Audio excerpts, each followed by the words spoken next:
between Liverpool and Sunderland at Anfield, the stadium that's been falling apart ever since Sir Arne arrived at Liverpool and managed to ruin the pride of Anfield completely, destroying everything that was left of it. But first, before we start, and smash those likes. Hope everything's working fine, and you all got the notifications. And let's start. But let me start with Liverpool and Sunderland, because honestly, to be honest, sometimes things just don't go your way in the most frustrating way. Look at what happened even with the whole match scenario itself. In this game, Florian Wirtz got a really great ball inside the box, danced past two defenders, and placed the shot perfectly with his left foot, scoring a goal. Everyone thought, finally, this is the moment Florian Wirtz breaks his bad luck and scores his first goal. But the English Premier League and the Football Association went and ruled it as an own goal for Sunderland, saying that because the ball touched a Sunderland defender's leg, the goal didn't officially count for Florian Wirtz. So, Florian Wirtz still hasn't scored any goals for Liverpool yet, even though he theoretically played a really good match. But Liverpool's main problem is that the coach on the sidelines is basically just winging it, like, let's try this, maybe it works, and if it does, we'll stick with it. I know, everyone knows. Some people were just waiting, some were watching closely, holding the keyboard and the phone like that, waiting for Liverpool to win their second match in a row while Mohammed Salah is sitting on the bench like, yeah, we figured out the plan. Salah's just chilling on the bench, and Liverpool wins their second straight game. Some people had it all figured out, knew what to expect, were just waiting for it. But honestly, Salah's sitting on the bench and Liverpool still didn't win. Liverpool played a really bad first half against Sunderland today. And honestly, one thing we've started to either be surprised by or just used to is that Liverpool's team, the chemistry and understanding between the players just isn't there. I mean, from what I hear, sometimes in Ultimate Team you get a random squad and the chemistry might be like 25 out of 33, but Liverpool, their chemistry, if we consider it out of 33, wouldn't even hit 5 out of 30. The chemistry and understanding between the players is zero. Zero understanding, zero harmony, zero communication, zero attack, zero defense, zero midfield. Everything in Liverpool's game today was missing. The weird thing about Arsenal's situation with Liverpool is that the guy tried every possible solution to fix their attacking problem, except one. Believe it or not, the only thing they haven't tried is to take out the right winger and put another right winger in his place.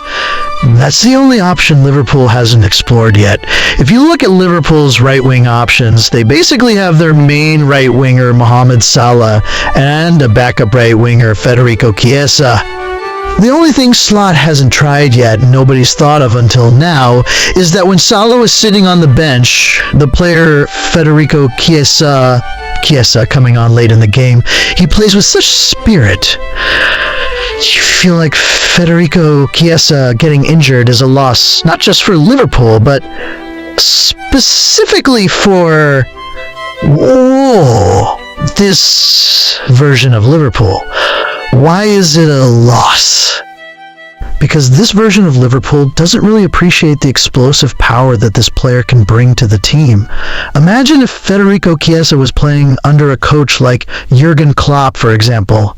Jurgen Klopp, this is the secret pistol and its secret weapon. He brings on players like Federico Chiesa from the bench. But when you look at a coach like Arne Slot, you get the feeling that, for him, Federico Chiesa is the weapon. He doesn't get Liverpool after a bit of light in the darkness and that win against West Ham in the last match. This week, it's like they're going to fall back into their old, worn-out ways. The last match was basically a round between the sick and the dead, literally between Liverpool and West Ham. One was playing the sick role, the other the dead role. Liverpool was the sick one, West Ham the dead one, but neither team managed to If they manage to get anything, Liverpool won the last match against Sunderland. They're back to square one again. I want to talk about Mohammed Salah on the bench because, for me, this is a tricky subject. I feel like Salah is both wronged and unfairly judged. I don't want to disrespect the player or his abilities, but at the same time, I don't want to be unfair in evaluating him. After all, he smashed those likes solidly. Let's talk about an important point. Unfortunately, Mohammed Salah deserves to be on the bench at Liverpool. Salah, in part of the level he's been playing at, is doing himself a disservice, that's true. But is the solution to Liverpool's problems overall to bench Salah? No. Has benching Salah fixed Liverpool's problems? No. I don't think that's the answer. I admit that Salah's form hasn't been great recently, and he's not putting out the performances people expect from him. But is benching him the key to solving Liverpool's issues? Just because Salah sits on the bench doesn't mean all Liverpool's problems disappear. I just don't think that's right. Honestly, it feels like the situation at Liverpool right now is turning into something like Ten Hag and Cristiano Ronaldo. Remember about 3 years ago around the same time? The problem between Ten Hag and Ronaldo is that Ten Hag doesn't want to play Ronaldo and feels he's messing up the team's chemistry. Things just aren't working out before the 2022 World Cup. Then, Ronaldo taught Manchester United how to terminate his contract, took his time, and moved to Al Nassr in Saudi Arabia. Honestly, I know Salah will probably join the Saudi League eventually, but at the same time, I can't deny that this isn't really a solution to the problems as I see as sitting Salah on the bench. I honestly think Salah is doing himself a disservice. The little he's showing right now just doesn't deserve him to be a regular starter for Liverpool. But honestly, regardless of the results, whether good or bad, even if Liverpool wins 100 matches and Salah is still benched, that doesn't mean Salah is the problem. I believe the real issue inside Liverpool, first and foremost, lies with the manager, Arne Slot. Arne Slot, guys, is basically the root of the problems at Liverpool, and that's what everyone needs to focus on fixing. This coach is terrible, giving disastrous performances. His reading of the game is really bad. The substitutions he makes are awful. The way he plays makes you feel like someone holding a PlayStation controller, just moving defenders back and pushing attackers forward. When the match gets tough and things start to get heavy for him, that's usually the story. Honestly, I'm 100% convinced the solution to Liverpool's problems lies in Arne Slot before Mohammed Salah. Let's be real, Sunderland are a developing team, and they're not bad either. One important thing we shouldn't forget is that Sunderland is one of those teams. You're talking about a team that managed to draw with Arsenal. And that's the only team this season that played against Arsenal and nearly scored more than one goal. I don't think any other team has done that. You're talking about a team that managed to beat Chelsea and put on a great performances until the very last minute with a goal. In the first half today, Liverpool controlled the game and tried to break down Sunderland's defense, which always plays cautiously and knows how to defend well.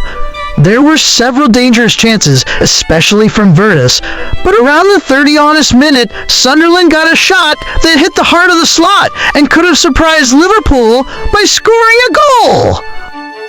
Overall, Liverpool's problem is that when you play at Anfield and the score is 1-1, you just can't find solutions, you can't really get a good footing. I think this shows more and more every day that there's an issue with the coach that needs to be fixed.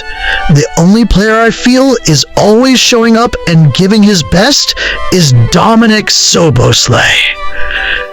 No matter if the team's playing well or badly, Szoboszlai is the one trying to do his best. He tries to connect things because it always feels like there's a disconnect between the lines. Honestly, the guy's capable of delivering really good levels.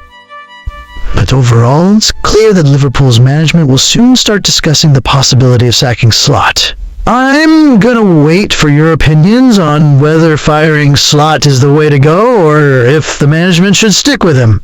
Anyway, I've finished what I have to say about this week's matches. As usual, it's a personal opinion. The most important, your opinion. I will wait for it in comments.